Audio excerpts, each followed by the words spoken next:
Film की शुरुआत होती है एक छोटी बच्ची को दिखाते हुए जो आराम से बैठकर टीवी पर कार्टून्स देख रही थी। तभी अचानक टीवी के सिग्नल्स चले जाते हैं।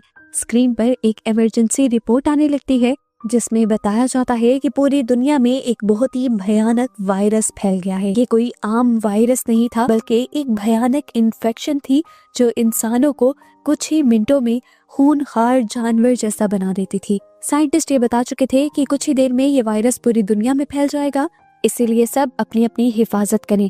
हमें दिखाया जाता है कि इन्हीं बच्चों की मॉम भी बहुत ज्यादा घबराई हुई थी। वो अपने हस्बैंड से फोन पर बात करती हैं जो कि एक पायलट हैं। वो बताते हैं कि हालात कंट्रोल से बाहर हो चुके हैं। इन्फेक्टेड लोग जिन्हें अब फेरल्स का नाम दिया जा रहा है वो जगह जगह फैल रहे हैं। ये फेरल्स ज़ॉम्बी की ही तरह के क्रिएचर बन गए हैं पर ज़ॉम्बी से कई ज्यादा तेज और ताकतवर हैं और ये लोग सोच समझ भी सकते हैं। इन फेरल्स ने काफी सारे शहरों और इलाकों पर कब्जा कर भी लिया है और अभी इस टाइम ये लोग जिस इलाके में थे वहाँ पर सबसे ज्यादा खतरा था। पायलट अपनी वाइफ से कहता है कि तुम्हें फौरन ये सोसाइटी छोड़नी होगी। कॉल कट करने से पहले वो पायलट अपनी बेटी एबिगेल को खुश करने के लिए एबिगेल को वो ब्रेसलेट दिखाता है जो एबिगेल ने खुद अपने डैड के लिए बनाया था। वो प्रॉमिस करता है कि मैं हमेशा ये ब्रेसलेट अपने पास रखूंगा और जल्द ही आप लोगों तक पहुंच भी जाऊंगा। ये लोग अपने आप को बचाने के लिए बाहर निकल आते हैं लेकिन बाहर का सीन ही बहुत ज्यादा भयानक था। सायरन्स बज रहे थे, लोग चीख रहे थे और चारों तरफ ये फेरल्स घूम रहे थे। ये लोग अपनी कार की तरफ भागते हैं लेकिन तभी रास्ते में एक फेरल उनकी मॉम के ऊपर हमला कर देता है।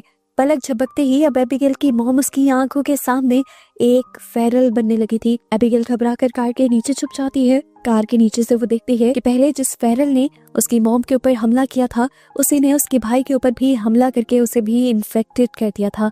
और ये देखकर एबिगेल को बहुत ज्यादा दुख हुआ लेकिन वो खामोश रही क्योंकि जानती थी कि अगर उसने शोर किया तो ये फेरल उस पर भी हमला कर देगा। कार के नीचे छुपी हुई एबिगेल को फेरल देख नहीं पाता और आगे चला जाता है। एबिगेल को लगता है कि उसकी जान बच गई पर अब उसकी अपनी ही मॉम जो कि एक फेरल बन चुकी थी उनकी नजर एबिगेल पर पड़ जाती है और वो एबिगेल को मारने के लिए उसकी तरफ बढ़ती है। एक गोली चलने की आवाज सुनाई देती है। एबिगेल देखती है कि उसकी मॉम नीचे गिर गई थी क्योंकि एक आदमी ने उसे गोली मारकर बचा लिया था। ये आदमी कैसियस था जो प्यार से अब एबिगेल को कार के नीचे से निकालता है, उसे गोद में उठाकर प्यार करता है। इसी टाइम पर वो नोटिस करता है कि एबिगेल की नजर एक छोटे बच्चे की तरफ थी। वो समझ गया कि ये एबिगेल का भाई है और अब फेरल बन रहा है। कैसियस एबिगेल से अपने कानों पर हाथ रखने को कहता है और उसके बाद उसके भाई को भी सर में गोली मारते हुए हमेशा के लिए खत्म कर देता है। ये कुछ ही मिनट गुजरे थे और एबिगेल की दुनिया बदल गई थी। उसकी पूरी फैमिली खत्म हो गई थी और उस दिन के बाद से कैसियस ही उसकी फैमिली बन गया था, उसका टीचर बन गया था और उसका प्रोटेक्टर भी। खैर अब मूवी में 10 साल का वक्त गुजर जाता है। दुनिया पूरी तरह बदल चुकी है और हर तरफ बस सन्नाटा ही सन्नाटा है। ज्यादातर इंसान या तो मर चुके हैं या फेरल्स बन चुके हैं। कैसियस और एबिगेल जंगल में रहकर सरवाइव कर रहे हैं क्योंकि शहर तो फेरल्स से भरे हुए हैं। एबिगेल भी अब वो डरी हुई बच्ची नहीं रही, वो एक वॉरियर बन चुकी है क्योंकि कैसियस ने उसे बहुत ही सख्त ट्रेनिंग दी है लड़ने की, शिकार करने की और सरवाइव करने की। इस टाइम भी हम उन्हें जंगल में प्रैक्टिस करते हुए देखते हैं और उसी टाइम उनकी नजर पड़ती है एक सर्वाइवर पर जो फेरल्स से बचने की कोशिश कर रहा था। कैसियस कहता है एबिगेल तुम्हारे लिए एक टेस्ट आ गया है। वो उसे उसके स्नाइपर देता है और कहता है कि इस आदमी को बचाओ और बाकी सभी फेरल्स को मार डालो। एबिगेल बैठ जाती है और निशाना लगाने से पहले कैसियस उससे कहता है रिलैक्स करो, गहरी सांस भरो, अपने शिकार को टारगेट करो और फिर ट्रिगर दबा दो। एबिगेल ये सब कुछ तो करती है लेकिन अपने आप को साबित करने की जल्दबाजी में वो टारगेट को तो देख लेती है लेकिन ये नहीं नोटिस करती कि टारगेट के इर्द गिर्द वो इंसान भी था। एबिगेल ने जब गोली चलाई तो वो उस फेरल के बजाय सर्वाइवर को लग जाती है। ये एक बहुत बड़ी गलती थी, खासकर इस दुनिया में जहाँ इंसान बहुत कम रह गए थे। उसी दुनिया में एबिगेल ने एक इंसान को मार दिया था। कैसियस उसे बहुत ज्यादा डांटता है और वहाँ से ज़ॉम्बिस को मारते हुए खुद वहाँ जाता है। वो जानता था कि अब ये मरा हुआ आदमी एक फेरल बनकर ही जिंदा हो जाएगा, इसीलिए उसके दोबारा जिंदा होने से पहले वो उसका सर ही काट देता है।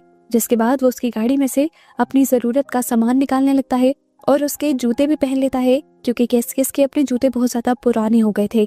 ये लोग यहाँ से जाने ही वाले होते हैं पर अचानक चारों तरफ से कुछ गाड़ियां उन्हें आकर घेर लेती हैं। इन गाड़ियों में बहुत सारे इंसान सर्वाइवर थे जिनके पास बहुत सारे वेपन भी थे। वो कैसियस को अपने मरे हुए दोस्त के जूते पहना देखते हैं तो सोचते हैं कि जरूर कैसियस एक लुटेरा है और उनके दोस्त को लूटने के लिए ही कैसियस ने उसे मारा है। अब उस आदमी को क्योंकि गोली भी लगी हुई थी तो साफ मतलब था कि ज़ॉम्बी के बजाय इन्हीं में से किसी ने उसको मारा होगा। उस समय ये सभी लोग अपने अपने वेपन्स कैसियस के ऊपर तान देते हैं और तभी गाड़ी में से निकल कर एक मेगन नाम की प्रेग्नेंट औरत ये सब कुछ रोकने आ जाती है। वो सबसे कहती है प्लीज बस कर दो, ये भी हमारी तरह उन्हीं कुछ सर्वाइवर्स में से हैं जो अब इस दुनिया में इंसान बचे हैं, छोड़ दो प्लीज इन्हें। इससे पहले कि ये लोग कोई फैसला कर पाते यहाँ पर एक और बहुत बड़ी मुसीबत आ जाती है। इन्होंने जो आपस में शोर मचाया था उसकी वजह से बहुत सारे फेरल्स अट्रैक्ट हो गए थे और अब भागते हुए चारों तरफ से ज़ॉम्बीज़ यहाँ आ गए थे। ये ज़ॉम्बीज़ इतने ज्यादा थे और इतनी तेजी से भाग रहे थे कि लोगों को मौका नहीं मिलता कि ये लोग बचकर अपनी गाड़ियों में बैठकर भाग सके। वेपन्स तो इनके पास थे ही, तो ये वेपन्स को ही अपना कवर बनाते हैं और अपनी इन्हीं वेपन्स के जरिए अपने सर्वाइवल के लिए लड़ने का फैसला करते हैं।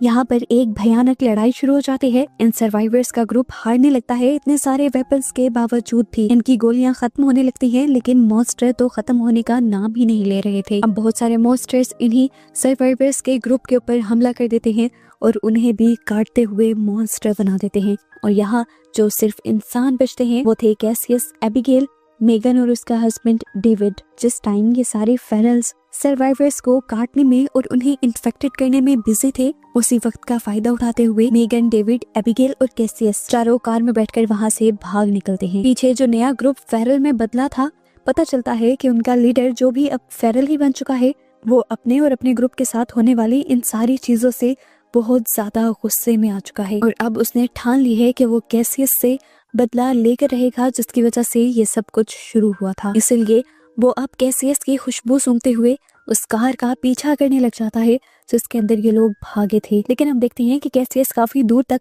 गाड़ी दौड़ाकर ले जा चुका था। वो अब इन लोगों से पूछता है कि आप लोग कहाँ जाना चाहते हैं। ये लोग बताते हैं कि हम लोग द कॉलोनी जाना चाहते हैं, जिसे बोट टाउन का भी नाम दिया गया है। ये पानी के ऊपर बनी एक कॉलोनी है जिसे बड़ी बड़ी शिप्स को मिलाकर बनाया गया है और यहाँ पर सभी बचे कुचे इंसान रह रहे हैं। यहाँ पर डॉक्टर्स भी हैं और हर किस्म की फैसिलिटी भी है। ये सारी चीजें सुनकर एबिगेल की आंखें चमक उठती हैं क्योंकि वो काफी टाइम से इंसानों के साथ रहने का एक ख्वाब दिख रही थी। पहले तो कैसियस को इस चीज का अंदाजा नहीं हो रहा था कि इंसानों की कोई कम्युनिटी एग्जिस्ट भी करती है।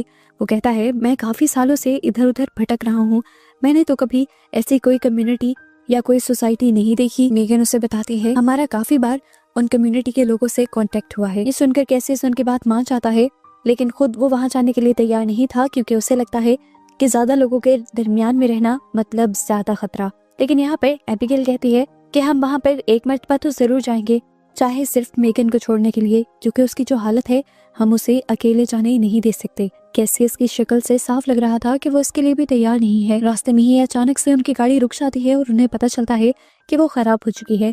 डेविड जो एक मैकेनिक है उसे ठीक करने की कोशिश करता है, लेकिन टूल्स ना होने की वजह से नाकाम रहता है। उन्हें अब पैदल चलना पड़ रहा था। चलते चलते वो एक पुरानी जगह पहुंच जाते हैं जिसे एबिगेल पहचान लेती है। इसी जगह के करीब एक एयरफील्ड थी जहां पर उसके डैड काम किया करते थे। वो सबसे कहती है कि हमें एयरपोर्ट की तरफ चलना चाहिए, शायद हमें वहां पर कोई प्लेन मिल जाए और हमारा आगे जाने का सफर आसान हो जाए। कैसियस को ये आइडिया बहुत ही बेकार लगता है क्योंकि 10 साल बाद कोई प्लेन उड़ने के काबिल तो रहा नहीं होगा। एबिगेल जब जिद करती है तो वो जाने के लिए मान जाता है और वहां जाकर इन्हें एक बहुत ही अजीब चीज ये देखने को मिलती है कि इस एयरफील्ड के अंदर एक भी प्लेन नहीं था। किस्मत से इन्हें एक गैराज के अंदर एक छोटा सा प्लेन मिल भी जाता है, लेकिन 10 साल से पड़े रहने की वजह से वो थोड़ा खराब था। डेविड कहता है मैं इसे रिपेयर कर सकता हूँ। वो जब प्लेन को रिपेयर कर रहा था, एबिगेल और कैसियस उसका पहरा दे रहे थे। ये लोग बार बार अपनी बाइनोकुलर से दूर दूर देख रहे थे और एकदम से इन्हें पता चलता है कि सामने से फेरल्स का एक बहुत बड़ा ग्रुप उनके पीछे वहां तक आ रहा है। अभी तो वो दूर थे, लेकिन जितना तेज वो भाग रहे थे 5 से 10 मिनट में ये उनके पास होते। ये लोग भागकर यहाँ पर आते हैं और डेविड से जल्दी जल्दी काम करने को कहते हैं। एबिगेल इतने में पायलट सीट पर बैठ जाती है और वो सारी चीजें याद करने लगती है जो उसके डैड उसे सिखाया करते थे बचपन में। यहीं पर वो एक बुकलेट उठाकर इस प्लेन के बारे में भी पढ़ने लग जाती है और इतने में ही वो ज़ॉम्बीज़ फेंस तोड़कर यहाँ पर आ जाते हैं। डेविड और मेगन भी अब प्लेन के अंदर बैठ चुके थे।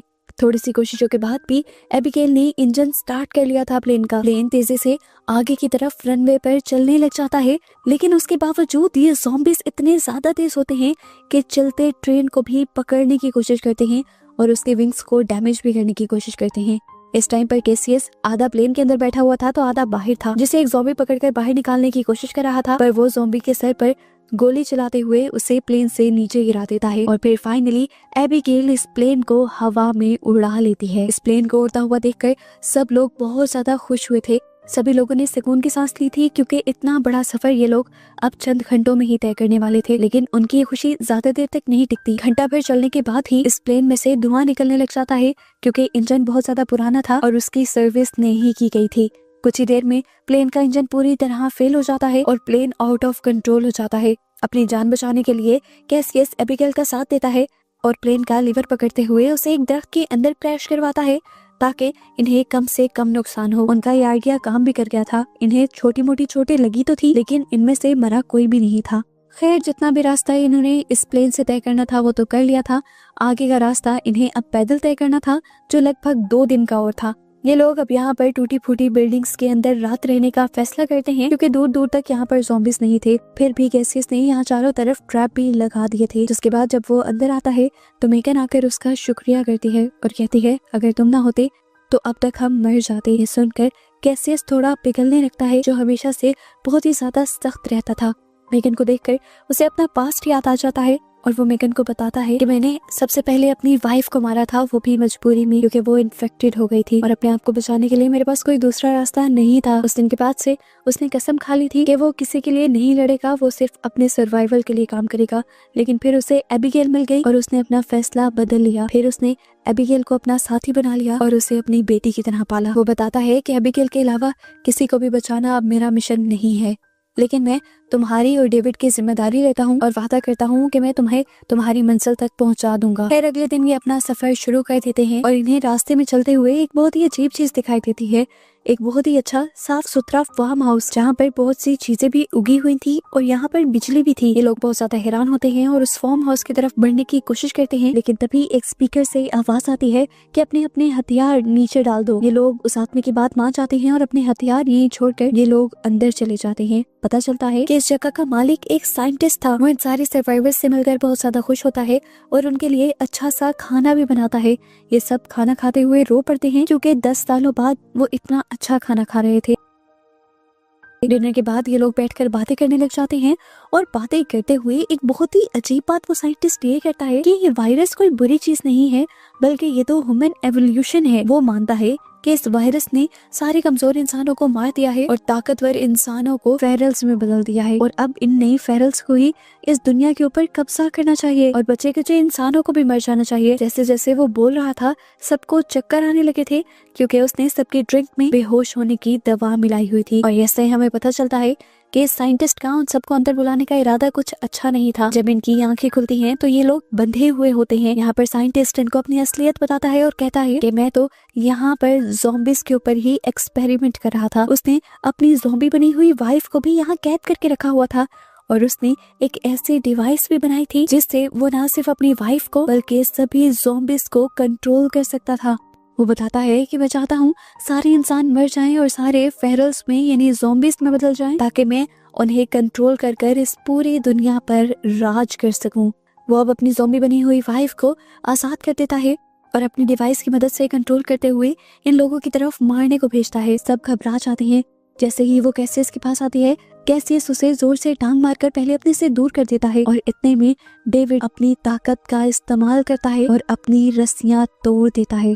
यहाँ पर हमें एक ट्विस्ट ये पता चलता है कि डेविड थोड़ा थोड़ा इन्फेक्टेड हो रहा था। उसने एक आध मर्तबा अपने आप को मारने का भी सोचा, लेकिन फिर उसने फैसला किया कि वो पहले अपनी वाइफ को सेफ जगह पर उसे टाउन में पहुंचाएगा और फिर अपनी जान देगा। उसने ये भी फैसला किया था कि अगर वो सफर के दौरान ही इन्फेक्टेड हो गया तो वो अपने आप को मार देगा। अभी उसके बारे में किसी को ये हकीकत नहीं पता थी, लेकिन इस ज़ॉम्बी वायरस ने अभी तक जो उसे ताकत दी थी उसी ताकत से वो अब इस नई ज़ॉम्बी से लड़ने लग जाता है। ये लोग आखिर उस ज़ॉम्बी को मार देते हैं और इन्हें देखकर डरते हुए साइंटिस्ट यहाँ से भाग जाता है। ये लोग मौके का फायदा उठाते हैं, अपना वेपन्स और सामान इकट्ठा करते हैं और साइंटिस्ट का ही ट्रक लेकर यहाँ से निकल जाते हैं। इनके यहाँ से भागने के बावजूद भी साइंटिस्ट ने हार नहीं मानी थी। वो तो इन्हें हर हाल में मारना चाहता था, इसलिए वो अपने डिवाइस का इस्तेमाल करते हुए बहुत से ज़ॉम्बीज़ को उनकी गाड़ी के पीछे लगा देता है। इधर इन लोगों को भी आगे से रास्ता बंद मिलता है और इनके पास कोई दूसरा रास्ता नहीं रहता सिवाय इसके कि ये लोग गाड़ी से बाहर निकलकर भागना शुरू कर दें। पीछे से ज़ॉम्बीज़ भी बहुत ज्यादा आ गए थे। डेविड को भी अब समझ आ गई थी कि वो पूरी तरह इन्फेक्टेड में बदलने वाला है, क्योंकि उसकी पेट की नसें भी खाली पड़ चुकी थी और उसकी हालत भी बहुत ज्यादा खराब हो रही थी। वो यहाँ पर अपनी वाइफ को मिलता है और उसे लास्ट गुड बाय कहता है। उसकी वाइफ यानी मेगन उसे छोड़कर जाना नहीं चाहती थी, लेकिन तब वो मेगन से कहता है कि ये सब मैं हमारे बेबी के लिए कर रहा हूँ। ये कहकर वो उसे कैसियस के साथ भेज देता है और खुद यहाँ बचे कुछ ज़ॉम्बीज़ से लड़ने लग जाता है। ज़ॉम्बीज़ बचे हुए तीनों लोगों का पीछा नहीं कर पाते और इस तरह ये लोग नदी के किनारे पहुंच जाते हैं। इनकी खुशकिस्मती यही थी कि इसी पानी के अंदर उस टाउन को बनाया गया था जहाँ पर मेगन को आना था। एबिगेल फौरन जाकर मदद की रिक्वेस्ट करती है और इन्हें देखकर वो लोग इन्हें कवर देने लगते हैं और दूर से इनके पीछे आने वाले मॉन्स्टर्स पर हमला कर देते हैं, जिसके बाद इन लोगों को कॉलोनी के अंदर लेने के लिए एक बोट भेजी जाती है और फाइनली ये लोग ज़ॉम्बीज़ से दूर आ जाते हैं। पता चलता है कि ये ज़ॉम्बीज़, ये फेरल्स पानी के अंदर नहीं आ सकते थे। अब हमें कॉलोनी का एक सीन दिखाया जाता है। जैसे मैंने पहले बताया कि ये कॉलोनी बड़े बड़े जहाजों को जोड़कर बनाई गई थी। इसे देखकर ये सब लोग बहुत ज्यादा हैरान थे। एबिगेल तो बहुत ज्यादा खुश थी क्योंकि वो सालों बाद किसी दूसरे इंसान से मिल रही थी। उसे यहाँ पर बहुत ज्यादा मजा आ रहा था। मेगन, जिसकी हालत इस टाइम खराब हो गई थी, उसे भी यहाँ पर मेडिकल फैसिलिटी मिल गई थी। पता चलता है कि उसके पास एक बेटी पैदा हुई है, लेकिन अफसोस की बात एक ये भी पता चलती है कि अब मेगन ज्यादा अरसे तक जिंदा नहीं रह सकती, क्योंकि उसके अंदर खून की बहुत ज्यादा कमी है और यहाँ कोई भी उसे खून नहीं दे सकता। इसी रात नए लोगों के आने की खुशी में यहाँ पर एक पार्टी होती है और एबिगेल, जो इन सारी चीजों से बहुत लंबे अरसे से दूर थी, उसे बहुत ज्यादा मजा आता है। लेकिन कैसियस अब उसे अलर्ट कर देता है कि हमें यहाँ से जाना चाहिए, पर एबिगेल यहाँ से जाना नहीं चाहती थी। इसलिए इन दोनों के दरमियान में बहस हो जाती है। घूमते घूमते एबिगेल एक सीक्रेट रूम में पहुंच जाती है जहाँ पर बहुत सारे एक्सप्लोसिव्स लगाए हुए थे और यहाँ पर एक बड़ा सा रिमोट भी लटका हुआ था। इससे पहले कि वो हाथ लगाती थी, एक लड़का आकर उसे रोक लेता है और बताता है कि ये हमारा प्लान बी है। अगर कभी इस कॉलोनी पर भी फेरल्स का हमला हो गया तो वो बताता है कि नीचे के बने हुए टनल वाले रास्ते से हम सब लोग यहाँ से भाग जाएंगे और इस कॉलोनी को बॉम्ब्स के जरिए उड़ा देंगे ताकि वो सारे ज़ॉम्बीज़ जो यहाँ पर आए थे वो मारे जाएं। वो लड़का तो वैसे ही ये सारी इन्फॉर्मेशन एबिगेल को दे रहा था, ये नहीं जानता था कि इसकी जरूरत अभी पड़ जाएगी, क्योंकि वो पागल साइंटिस्ट अब अपनी डिवाइस का इस्तेमाल करते हुए बहुत सारे ज़ॉम्बीज़ को यहाँ पर ले आया था। उसने अपने साथ अल्फा फेरल को मिला लिया था। ये वही फेरल था जो सबसे पहले मिलने वाले सर्वाइवर ग्रुप का लीडर था और उसे अपने ग्रुप का कैसियस से बदला लेना था। अल्फा को कंट्रोल करते ही सारे फेरल्स उसकी बात मानने लगते हैं। अल्फा फेरल जब बिना डरे पानी के अंदर जंप करता है तो बाकी ज़ॉम्बीज़ भी पानी का डर खत्म कर देते हैं और पानी के अंदर जंप करते हुए तैरकर उस कम्युनिटी में पहुंच जाते हैं। कम्युनिटी में जोर जोर से अलार्म बजने लगते हैं। सभी इंसान खतरे को भांपते हुए सीक्रेट डोर की तरफ भागने लग जाते हैं। कॉलोनी में एक हंगामा शुरू हो जाता है और कुछ फेरल्स तो इंसानों के ऊपर हमला भी करने लग जाते हैं। कैसियस इस अफरा तफरी में भी पहले एबिगेल को ढूंढता है और एबिगेल उसे मिल भी जाती है, लेकिन इस टाइम इन्हें अंदाजा होता है कि ये लोग एस्केप टनल से बहुत ज्यादा दूर हैं। इसी सारी लड़ाई के दौरान साइंटिस्ट भी कैसियस के सामने आ जाता है।